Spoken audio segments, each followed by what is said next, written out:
start us off? Yeah, sure. I'm Clare. I'm the community manager. You'll often see me kind of on the sideline in Discord or popping into the chat every now and again. I'll also be checking for questions in the chat, and I'll do my best to pop in any relevant blog posts as we're talking as well into the chat. Yeah. Hey everybody, I'm Jon-Paul. I'm the game director here at Free Range Games. I'm excited. This is our last Forge talk before the big launch. Mm-hmm. I guess I will go. Hi, I'm Genie. I'm the lead gameplay engineer. Excited to be here. Hi. I'm Bradley. I'm the art director.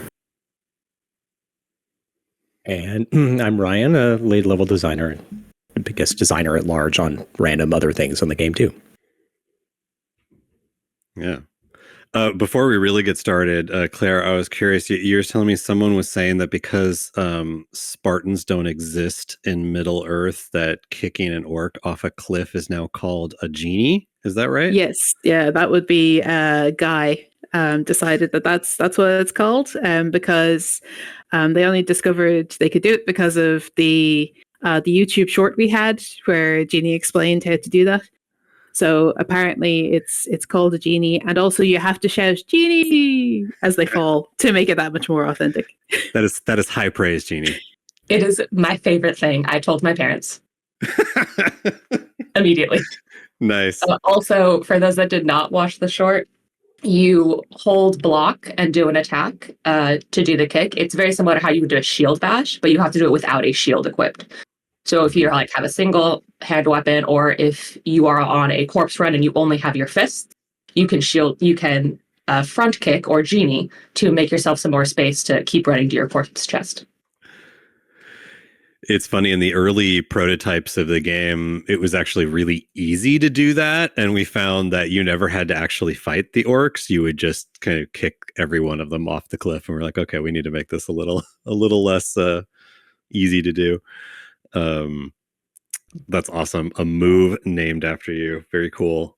All my game dev dreams come true. Well, we should probably get into the biggest thing, which is we've done a lot of these Forge talks, and every time the questions are usually, when is it going to hit another platform? When is something going to come out? And we've always kind of gone, I wish we could answer that. Well, this time we could answer that August 27th is when Steam and Xbox and crossplay are coming. So I feel like this is probably our biggest, this is when all this stuff is going to happen. So we're pretty excited about that.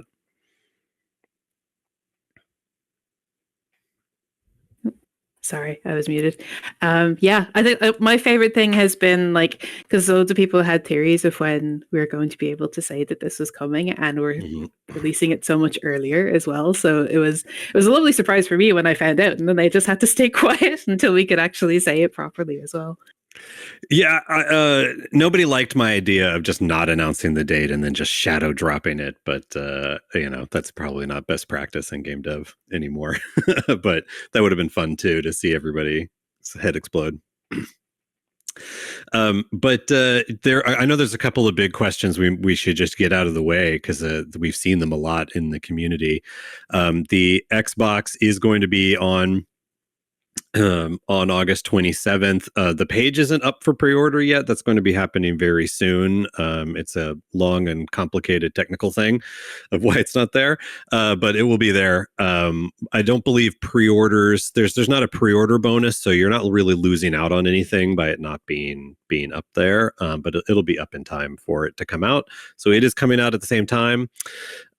Steam, I know a lot of people have asked, hey, can I copy my Epic save game over to Steam? And we believed you could, and then Genie, I think you tested it yesterday, and it looks like it works fine. You can the hardest thing is finding where the save file is and where it needs to go in Steam, and once you can do that, I believe you just copy it folder to folder and it just works. Yeah, so I took the actual saves that I play when I am playing the game, with my friends and family, and moved them into our Steam folder, and it works. They were there, the character was there, the world was there. So that should all work. There is Steam Cloud Save will be enabled, as well as Epic Cloud Save. So definitely back up your saves, because some weird things can happen when you move saves between folders that are being backed up like that. But yeah, once you can... That's a world premiere. We haven't announced that we're going to support Epic Cloud Save. We are going to have Epic Cloud Save in this build, something that we've been wanting to do. Sorry, go ahead, Genie. No, so that was it. So just be careful about those things, because once you get it set up, it's really convenient. But there can be some wonkiness when you're moving files between folders like that. And then you have to find the app data folder, typically where your saves are. But that's a Google away. Just to be a little wonky, when I've done anything like this, I would say open up your Epic build after the update, let it update, play a little bit, close Epic. Open up Steam, make a character in a new world, play that a little bit, close it, then back up all of your files and then do the copy. But definitely back everything up just in case. But yeah, I just unmuted to say once again, just back up your files. If you're moving your save files around, please back them up. Yes, and then that's the we're not a game with a back end or microtransactions or analytics or anything like that. So because of that, like it's a pretty old school. Like your save file is that file on your hard drive. That we don't keep copies of them. We don't back them up. We don't have the ability to insert more gold into your account or anything like that. So it's there's a lot of great reasons why it's like that, but it also means that we can't. From a customer support, if something happens to your file, we can't do anything about it. So that's one. I know that one came up. The other one's come up, and we're going to talk about crossplay. Is are you going to need an Epic account in order to play crossplay? You do not need an Epic account. You do not need the Epic installer. You don't need any of that stuff in order to play. For full disclosure, because the game is an Unreal, a lot of the networking does involve Epic related stuff because Epic makes the Unreal Engine. So there is some Epic networking in there in order to make crossplay work, in the same way that there is Epic graphics code in there that makes Unreal work. So there is some Epic stuff in there, but you do not need an Epic copy. You don't need the Epic installer. You don't need an Epic account. You won't have to type in a username or a password or anything in order to play crossplay. You should be able to just play. Basically, if you've been playing in multiplayer now, where you host a game, get a code. Now the difference is you could just give your code to your friend on PS5 or on Steam or on Xbox, and they'll be able to join your game. Let's see, and I think there was one other question: hosting numbers. So similar to what has always been true on Epic and on PlayStation 5, the PC versions of the game, both Epic and Steam, can host up to 8 players of any type, any platform. The console games can only host up to 4. There's technical reasons for that and some other reasons. But so PlayStation 5, if you're hosting, even if it's on crossplay, you're going to be capped at 4. Same thing for Xbox, you'll be capped at 4. But as usual with things like crossplay, if you've got a friend with a beefy PC, have them host. That's always going to be a little bit better. So Claire, were those the big, just get them out of the way questions? Yeah, I think that was most of the big stuff. I just saw one question there, like for a lot of the new stuff. I know you were saying like start up Epic before you move to Steam, which makes a lot of sense. But for a lot of the new items, I know you mentioned it in the last Word Talk, but just remind us, like, do you need new worlds for a lot of the new stuff that's coming as well? Ryan, that's probably a good question for you. It's kind of a mix. Some of the things are going to be new worlds. There's some new secret areas to find. Those are going to need new worlds, but they are in campaign and sandbox.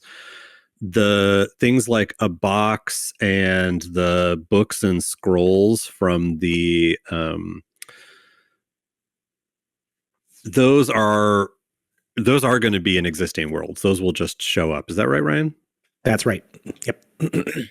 Yeah. So a lot of just to be inside baseball about it. If your world is already generated, you won't get new areas that Bradley and I have been working on. But loot drops and things out of containers and such you can get. So yeah, absolutely get the box in your existing worlds. Awesome. I spotted a good question from Guy there, which actually I think we were chatting amongst ourselves about over the past few days.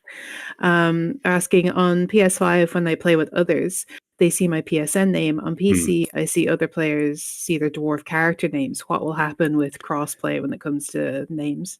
Yeah, that's actually, I'm really happy you asked that, because one of my personal pet peeves was seeing the PSN name and not the dwarf name. It really kind of took me out of being in Moria on PS5. With this update, there's an option in the settings where you can toggle if you want to see the PSN name or you'd rather see the custom dwarf name. I think you should have the custom dwarf name. We're also, I know this was a big question, we're going to enable you to rename your waypoints and custom name your waypoints, which is big because PS5 was sort of using default names and you couldn't actually edit any text.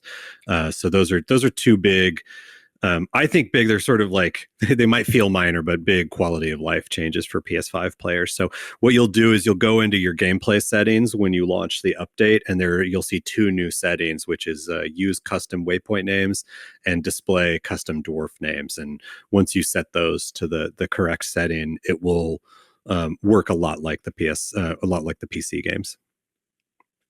I think you made Jon-Paul really happy asking that question. He cared a lot about that. Yeah, that we had a lot of meetings where it's like, do we really want to do that? What if Sony doesn't like it? And we did it anyway. So I'm very happy about that. I always hated seeing like PSN _ blah blah blah instead of one thing that we did. Oh, actually, that is a new thing we probably should put somewhere. Part of getting crossplay approved was adding a profanity filter when you are in network. So you'll always be able to see your custom text no matter what. But if there is something that fails the profanity filter, your friends playing will see it asterisked out, which could be a little bit of a bummer. But we weren't able to get an exception for that. So that means sadly we're gonna have to pour one out. We had to remove Groen as a name in the dwarf creator, J.R.R. How you said that. That's how you pronounce it. That's what the accent on the I means, Groen. But unfortunately, it didn't matter what we did. We could not get it to pass Sony and Microsoft's profanity filters. So I believe if your dwarf is named Groen, it will stay there. But it's funny. It's kind of an entendre when you pronounce it with the accent. We should move on. I've talked myself into a corner here. So, Claire, can we change the subject? Yes, we absolutely can. So, like, I suppose we've kind of like mixed things up a little bit, going down. Do you want to start with going through one of the blogs? Because we talked about the date and Xbox and a bit about crossplay. Well, maybe we hit just a little bit more crossplay. I want to spend a little more time on this because crossplay was, I would say from one of the there's a term we used to use on some of my old games of like a big beat or a bold beat, the thing that you go, what's gonna really be a big difference? And obviously there's a lot of things that we want to do and want to get to, like more content and elder gameplay. But we kind of asked ourselves, what was the thing that would really add a lot of joy to everybody that played the game? And ultimately we decided it was crossplay. We had wanted it at launch, wasn't really, all game dev is kind of having to make choices, and but crossplay was the thing that we felt like coming into the beginning of this year was the bold beat we really wanted. And so I just want to Genie is the engineer here, although there's multiple other engineers that have been working on that throughout this year. Just want a little pat on the back, because crossplay is not a simple thing to add to a game after it launches. So Genie, great job on behalf of all the engineers and getting that going. I think everyone's going to really enjoy it because it kind of just works. It's pretty neat. You don't have to jump through hoops. You don't have to log into Epic. You don't have to suddenly have a Moria account or anything like that. You just put in the code like normal and suddenly other players are there. So I don't know, Genie, if you want to talk a little bit about the making of crossplay. I mean, the making of it's not all that interesting. I think you basically said it. It's a lot harder than it sounds. It has a lot of potential for things to go terribly wrong. But we had a team that really wanted it and worked really hard and did an amazing job. And I think it was something we all wanted, and we're all really excited about it. Because we all have friends that don't have the same platforms that we have, and our game is a lot of fun to play with friends.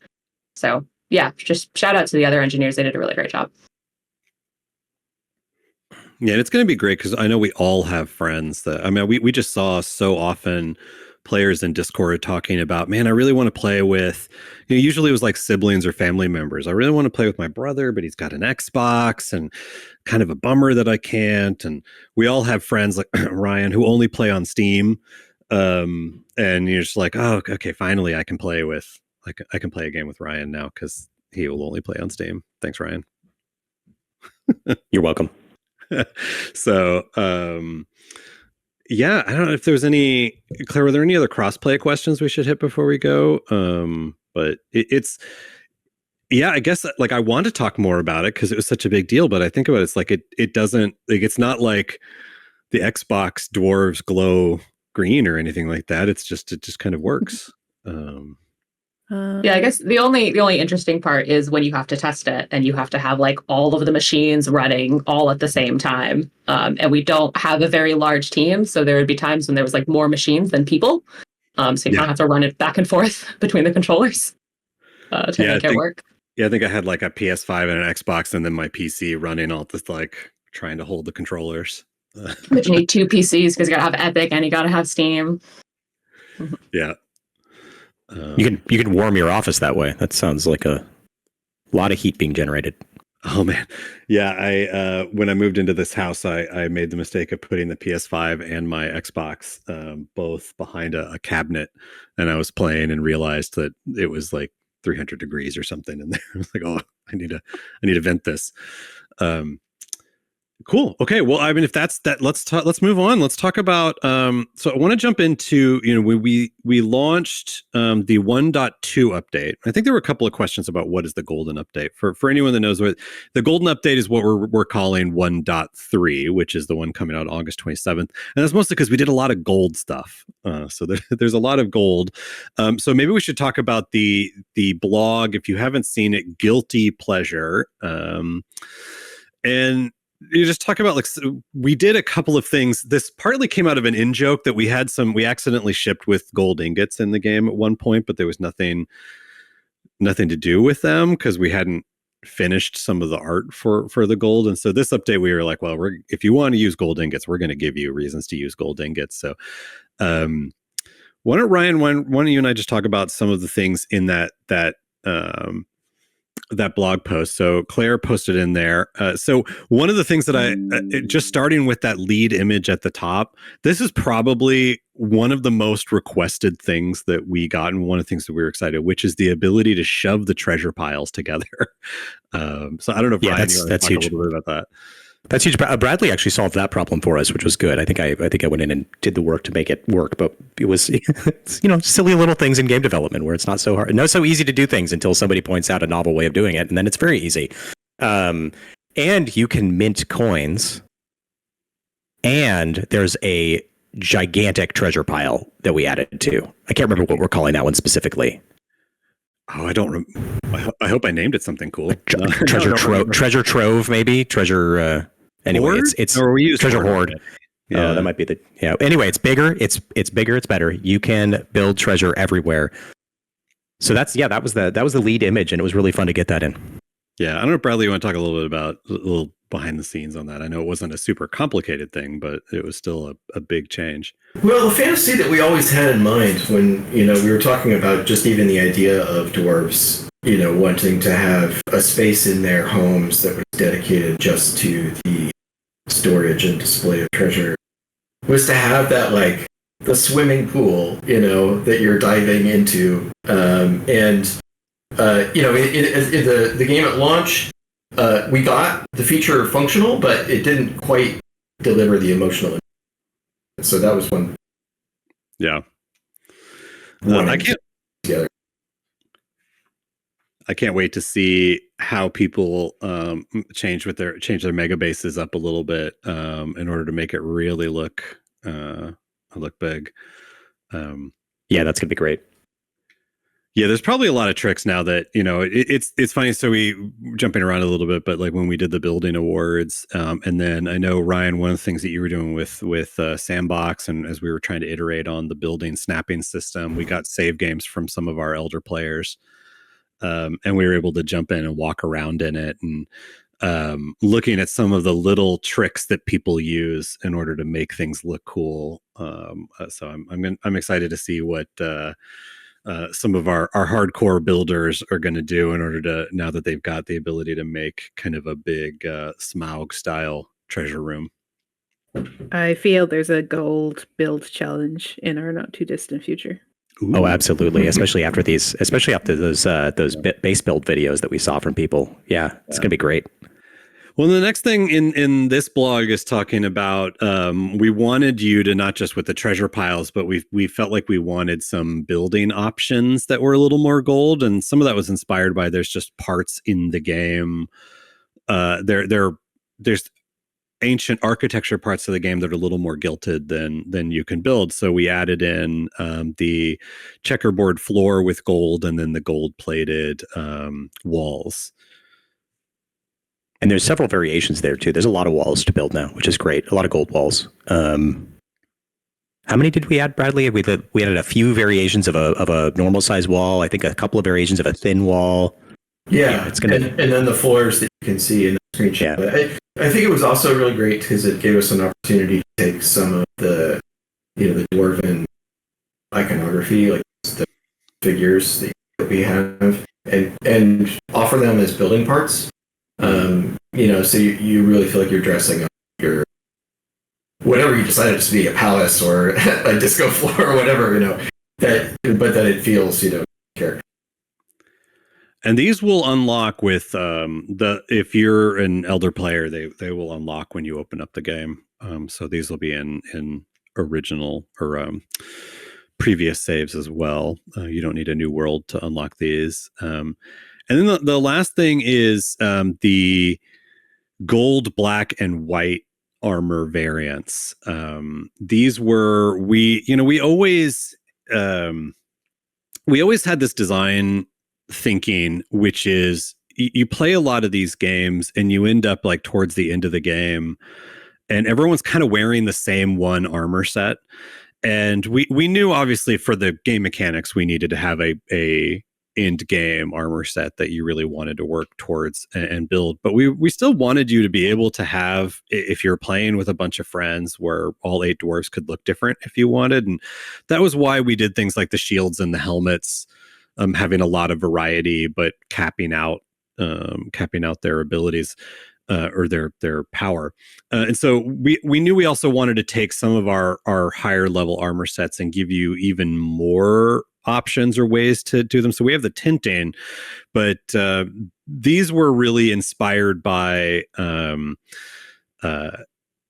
they were really inspired by how much I loved collecting the white, black, and gold variants of the outfits in a game called Ghost of Tsushima.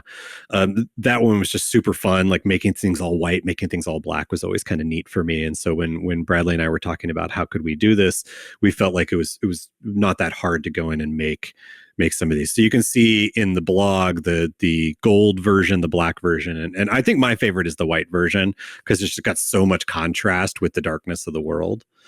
So I don't know if Bradley, you want to talk about those, or Ryan, you worked with these a lot too.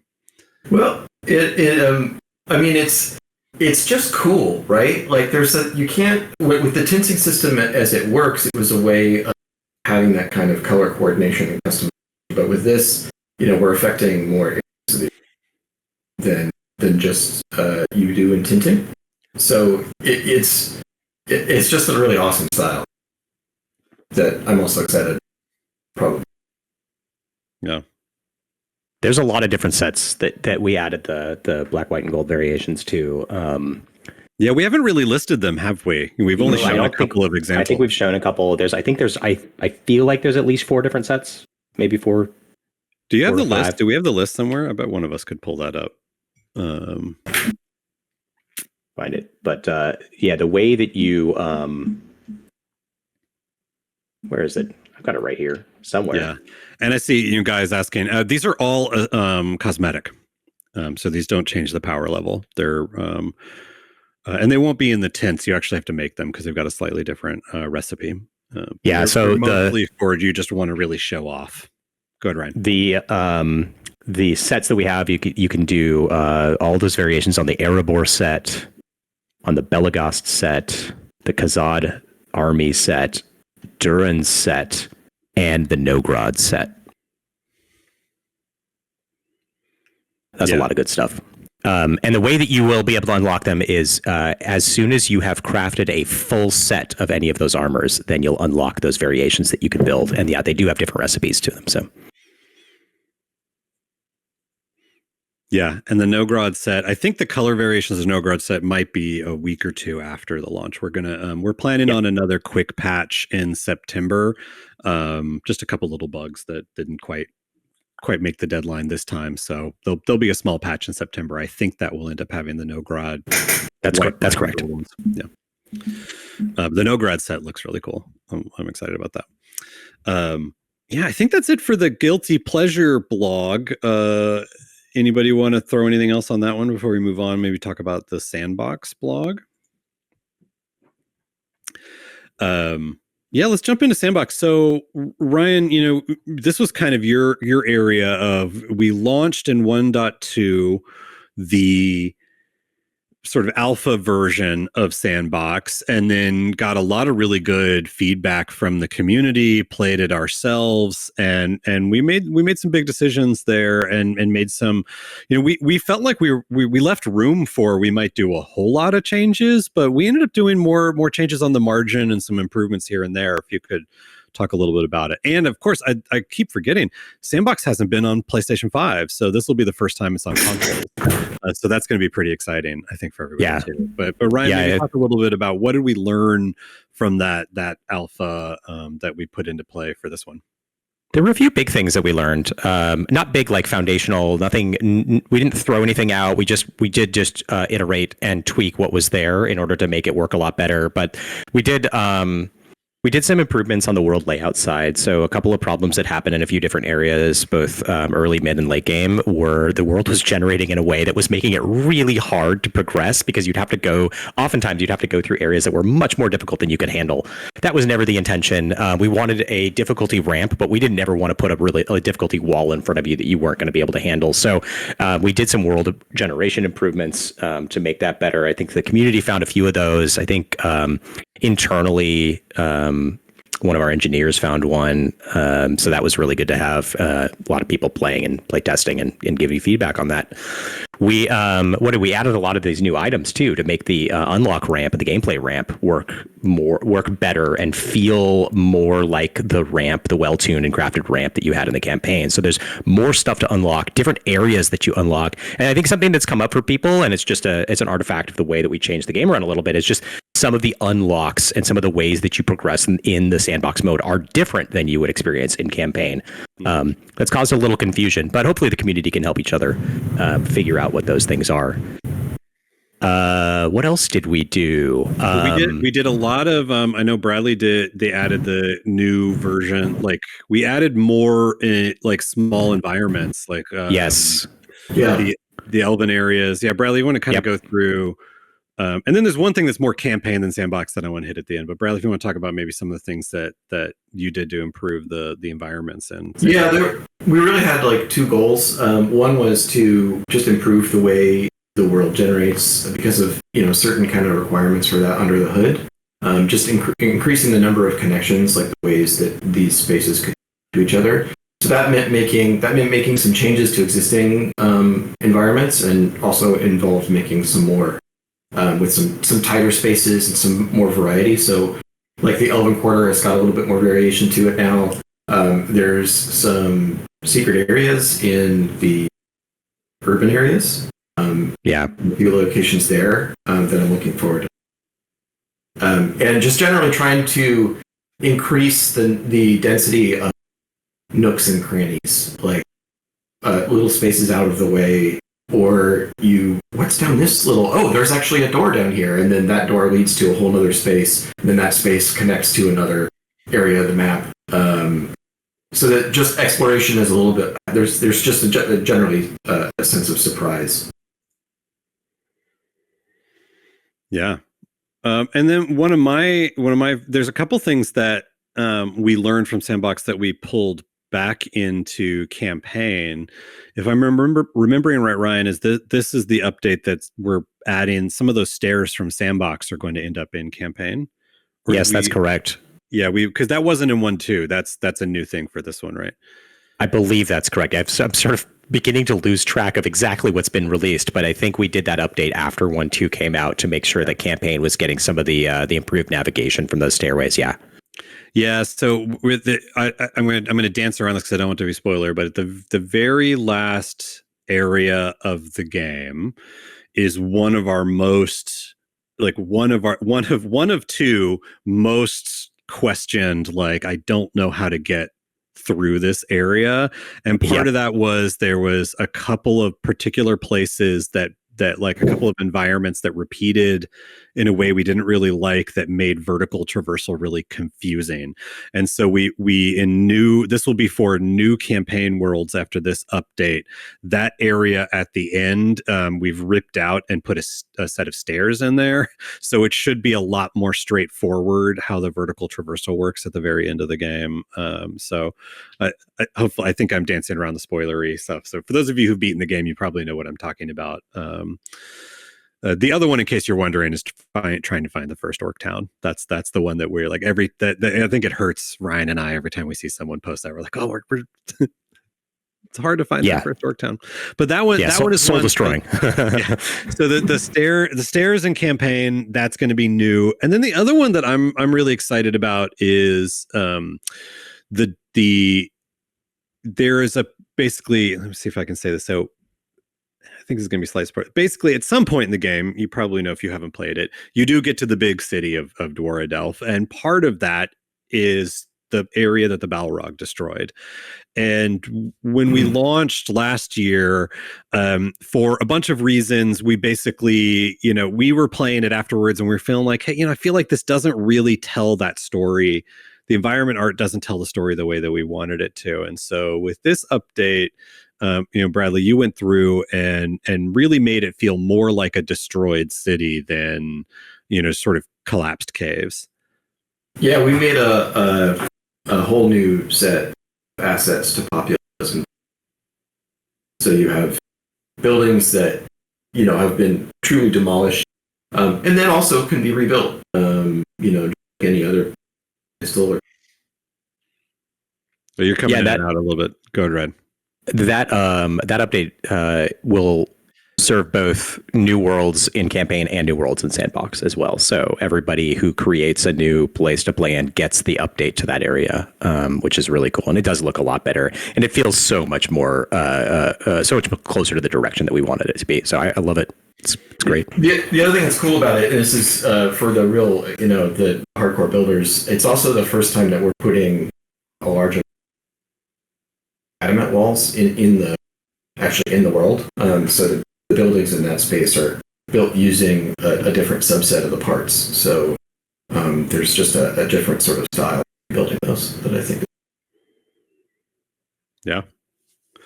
Ryan, was there anything else in sort of Sandbox or environment changes that's worth bringing up that we haven't talked about yet? I think we touched on all of them. From my notes, I don't see anything more. And then the other thing we haven't really, I don't think we've talked about in a Forge Talk, and this is in the Behold My Stuff blog. So one of the things that was always kind of on my list in terms of like, we did some, if you think about the last year of our roadmap since launch, some of it was fixing things that were broken. Crossplay was a huge one, adding in the nonlinearity of Sandbox so that players that wanted to play the game again had more of a survival experience. But one that was always on my list was I felt like there was a little bit to the core gameplay loop that felt a little more shallow than I liked. And that was that there's a lot to explore in Moria, but there wasn't always something around every corner. And so that was something Ryan and I really spent a lot of time trying to figure out. How do we make it feel like you want to go in every building and scavenge, and that when you're going down the crystal descent, there's going to be things behind each dirt plug. And so that was one where we really sat down and said, well, what are things that we could distribute throughout the world that would be fun, that you would be excited to go and find? And one of the things we also wanted to do was, how do I feel like I don't have to break every single old crate, and that I can kind of quickly walk into a building, scan it, and go, yep, there's something I want there. And so that's where we decided to add in new breakable containers and vases that you can spot a little easier and go, okay, I bet that's going to have some food in it. That one over there with the gold edge, that's probably going to have some good crafting materials in it. So that was one big thing. Just make it, when you go into a building, it's a little quicker to kind of triage it. Do I need to break everything in here, or can I just get what I need and go? Yeah, it should be easier to find the different values of things. You'll start to recognize and learn the language of what those containers have, which is nice. It does add. I think it changes it. I feel like we went back to play some live game recently when investigating some bugs, and I wasn't seeing those, of course, because they're not in there yet. And I was like, oh wow, with these added a lot to it. It feels really different now in the new update. So it's great. Yeah, and we also just felt like we needed more things to find, and so we invented two new things. One is the books and the scrolls. So there are decorative bookshelves from the last update, so those aren't going away. You can still kind of do them, but there's a much bigger, more grand bookshelf and scroll shelf. And as you're exploring, you will find these build lore tomes and scrolls, and you can bring them back, and you can add them to the shelf. And as you fill the shelf up, you can study it and give yourself a buff. And then when you have that buff going, there is a kind of dice roll chance that every time you build something, it will be totally free, and it just won't deduct the ingredients from your inventory. And so that gives you something to go and collect, and also gives you something. We really struggled with, how do we buff people that just want to build, and so that's where we landed. That and there's the new dinner buff that you get for restoration too, right? So that kind of those things complement each other. Yeah, the Let Them Cook blog talks a lot about that. We felt like with meals, and that was another thing, is we wanted you to kind of want to go find food ingredients, and not just make meat, roast meat over and over again. And so we took the meals and we broke them up into breakfast, lunch, and dinner, and each one has a different buff. And yeah, one of those buffs, the dinner buff, I believe, is a buff to your hammer in restoring. So if you're going to go restore a lot of stuff, you probably want to do it at dinner time, because it makes your radius better. And I think it means you don't use stamina while restoring. Genie, I think you asked for that, didn't you? Yes, it's amazing. I used to complain about how much stamina trying to restore my base used, and now there's a dinner buff. And so after you finish adventuring, you go home and you eat your dinner, and then you just restore everything in sight until the buff runs out, which when I was doing it in the playtest was exactly as long as it took to break my hammer. So I spent about 20 minutes fixing stuff, and then the buff ran out right as my hammer broke, and it was time for bed, and it was perfect. So really I highly recommend the dinner buff. Yeah, that's part of Genie and I's goal of Trojan horsing a totally cozy game into our survival game. Except when the sieges happen, you're in the middle of your restoration, and then they come and they just start wrecking shop again. That's having shadow orcs show up, but that's probably one of the hardest things. Probably the hardest things in Sandbox is that the orcs that siege you tend to be from the hardest area you've gotten to, so you can get pretty wrecked in Sandbox. But I find the trick is to take the coward's way out, let them kill you, and just wait. And then eventually you just get all your materials back and rebuild. So it's like they're just helping you on demo day to remodel your base. And then the last thing on the the new stuff to collect are the abox, and that's where we had talked about we didn't want to like mess with the power curve too much, but we felt like we wanted you to find something that you go, oh, that's pretty neat. I like these, and so orcs will drop these broken versions that you can recraft and repair, but you'll also find just scavenging out in the world, you'll find these things. And there's Ryan, there's 6 of them, is that right? Yeah, there are 8. There's 8.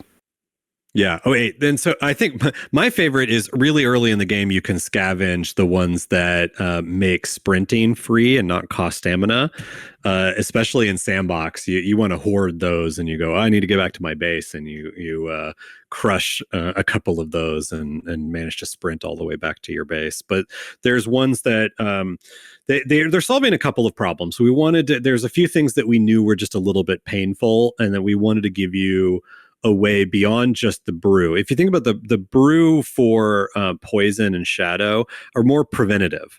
You might bring a keg with you, you might bring a brew skin with you, but they tend to be, I think I'm going to get poisoned, let me bring this with me. There are a box that instantly cure all your poison and instantly cure all of your shadow. And those were mostly because we just found how often you could get shadow poisoned or regular poisoned, and not, you might just be kind of caught without any way, and you just have to sit there and watch your health drop. And so this way you can always carry a couple of those in your inventory and have a way to solve that. But then we also wanted to give you like things that just kind of give you small little boosts if you're about to go into a hard fight. Each one of them tends to only last like 10-20 seconds. They're pretty short, so they're not like an overall like huge permanent buff. But if you're about to take on an orc camp and you feel a little underpowered, you can use the warding abok to give you a little more defense, or use the power abok to give you a little bit more attack power, and just give you that little oomph to get over that challenge. I remember when we were implementing these and tuning them originally, Jon-Paul, we were playing in a game together and got ourselves into a little bit of trouble in, I think, the Orc Town. Yeah. And we both had some of those abox. I think we had the boost and or the power and the warding. Yeah. Used them, got ourselves out of trouble, felt really proud. And then I think we ran into one more orc and he killed us, and it was like, okay, that's true. We deserve that. We were too cocky. So. Well, and it kind of solves this one part of the core gameplay loop where when you go into a new dangerous area, you're really underpowered until you get the new armor and the weapons, and that can take a while. And so it feels like you kind of have to sneak around. And now if you have a couple of these, you can actually kind of level yourself up a little bit to not be quite so vulnerable in that time period. And so all of those taken together, the finding of the abox, the need to think about, hey, I need specific ingredients so I can make breakfast or lunch or dinner. So now the different food ingredients out there are a little bit more valuable to go out and hunt. And then the new containers, and then the books and the scrolls, there's a lot more things to find every time you go. And in New Worlds, we added a Muznikon into the mines. So there's figurines to collect in the mines too, because that was missing. So just hopefully now a lot more things to go and find and collect and bring back to your base and use. So I think that will give a little bit more, just a little more density to the exploration reward gameplay. And the rewards you get from finding all the Muznikon figurines in the mines are really cool. I'm not going to say what they are. We can keep some things secret, but yeah, those rewards are fun. Oh, now I want to go look at, because I don't remember what they are. You don't remember what they are? Yeah. Don't tell me. I'm not gonna. You have to play. It's Area 51 here. Okay, so let's see that, and then I think we should hit the build awards. So we won't go through the actual awards here, but if you haven't seen the video where Ryan, Tyan, and I go through a lot of the entries, just want to thank everybody in the community. Go to the challenge thread here in Discord and just look through people's builds. I mean, a couple of people are here: Axebeard, Mirak, Guy. I saw Claire, who else is here that was in the awards, or entered some really awesome ones? Saf Liz Yep. as well. Sleeper Agent, of course, as well. And Sleeper Agent, yeah, just incredible builds in there. Go take a look, and it's just kind of inspiring. As developers, you kind of go, well, we think we're giving some creative ability here, and then we see people do stuff, and we're like, it's sort of mind blowing. What you guys did, what y'all did, but definitely go look at that video, and go into the thread and take a look at some of the winners in there. They're pretty incredible. Stories here, yes. I don't know, Ryan or Bradley, anything on the build awards, or just like how kind of incredible some of the big mega bases are. I feel like I was very repetitive in the video, just every time seeing something new and being like, wow, this is very cool. I would not have imagined doing this. The creativity that people have with the building system and finding different places to build was awesome to see. So I keep saying it, but yeah, it's always nice to see people's bases. I'm excited with new players coming in with Steam and Xbox to see all the new fun things they're going to build too. Yeah. You guys are talking this up. I gotta go check it out. I was actually out of town when we did this, so I'm really excited to see what players have done. That's right. Oh, it's going to blow your mind, Bradley. I forgot you were taking a break. I think probably in terms of who created the most content, Mirak, I gotta call out, because it's like, I mean, 7, 8, 9, 10 videos of like multi-level fortress, pretty cool. And calling out Sleeper Agent, I think the one that we called we debated whether we should call one the best build, because they were all really incredible. But I think the one that just kind of took our breath away was the Stairway Fortress in the Crystal Descent, mainly because we really didn't think you could do that. I think, Ryan, you didn't you go back and look and go like, wait, I don't think can you even build in this area? But the fact that you did it and made stairs there was really cool. That's also one of the areas that is probably most difficult and to build in, because it's so organic, and in order to make the descent work well, we had to be a lot more free with how we were placing meshes and building that area out. So it's just really, it's not on grid, and that would make it really frustrating to build in. And so there's just the amount of patience necessary to actually go in and do that build is very impressive. Anything off grid is very hard to work with. So thanks to everybody that put the time into those. Very, very cool to see those. And let's see. I'm getting close to the hour, so we should do questions. And I think that was most of the stuff, Claire, we wanted to talk about, right? I think you kind of hit everything there for the most part. I suppose there's some questions about things like, I know we've talked about the gold stuff that's coming in, that sort of thing. But is there any additional buildable items or materials that players can use in this update? I know there's like people are looking for things like the white stone, and then there was some building blocks that I think were removed at one stage that they were hoping might be added back in. Is there any plans, even if they're not in this update, for continuing to iterate on buildable items for people? I think this update, most of the build stuff is the gold stuff. I think we've released most of the architecture pieces. There are, I think, a few here and there that aren't out there. But we can keep looking into it. I mean, if there's specific ones that people are really wishing to have, toss those into a suggestion, and we'll figure out if we can get those out there. I do want to mention, since it's on topic, that we did also spend a significant amount of time overhauling how some of the pieces snap. It's a combination of bug fixing and just taking a more direct approach, but stairs should be a lot easier to work with now. Some of the walls and columns should be a lot easier to work with now and a lot more predictable. And I think some really core pieces, some smaller parts of the walls, it touches on a number of parts of the building set. So for the kind of the casual builders trying to build a base, there are going to be certain things they can do that'll be just a lot easier. Very happy about. And for the really hardcore builders, I think It might even open up new possibilities. Just pieces go off predictable. Yeah. Yeah, I think there's going to be a lot of really fun, like people either, well, I know for some of the major builds it might just be improvements, but there might be some rebuilds and new bigger, cooler bases, as well as cozy corners for people as well to set up in Moria. Other questions?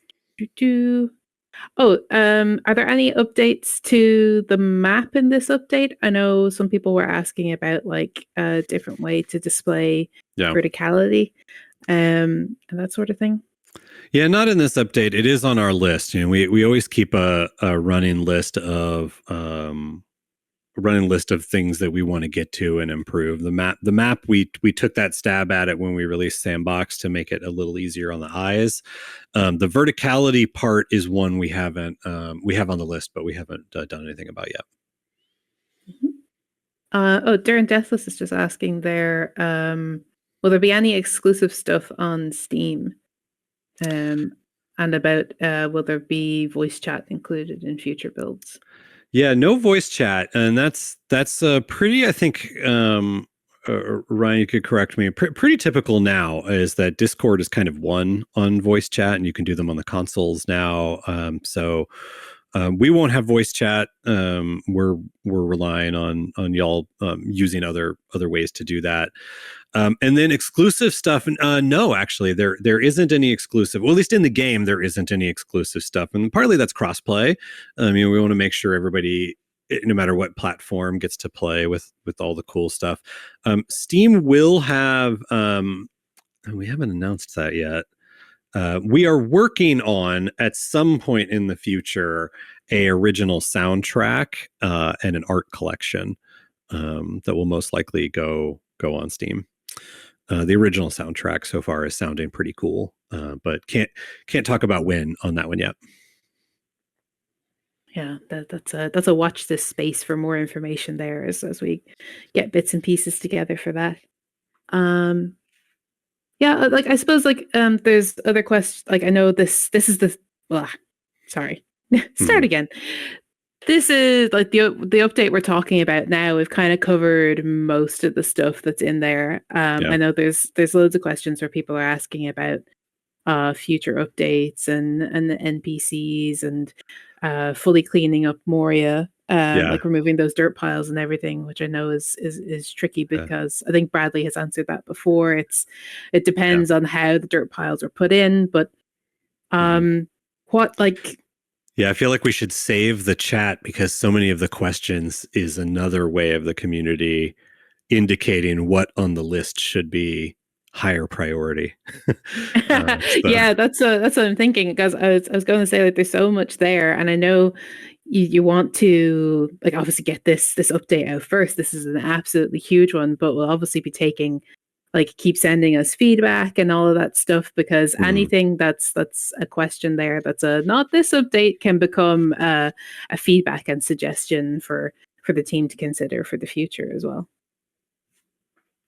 Yeah. Yeah, so we're coming right up on the hour.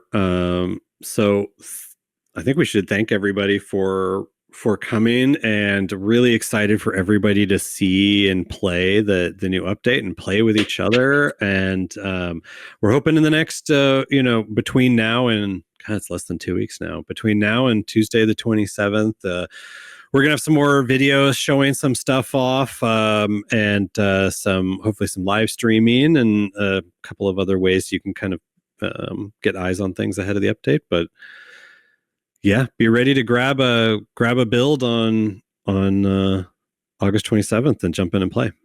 Yeah, keep an eye on the announcements channel and also dev updates as well, because if there is going to be a live stream, I'll do my best to give you as much notice as possible if you want to join in live as well. Yeah, and watch. Yeah, I think that's everything.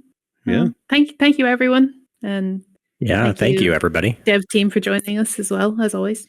Well, thank you, Claire. Thank you. That was great. Thanks, Claire. Thanks, Claire. Oh, guys. All right. We'll see everybody around Discord. Have a good weekend. Have a great weekend. Yeah. Bye. Bye, everybody. Yeah.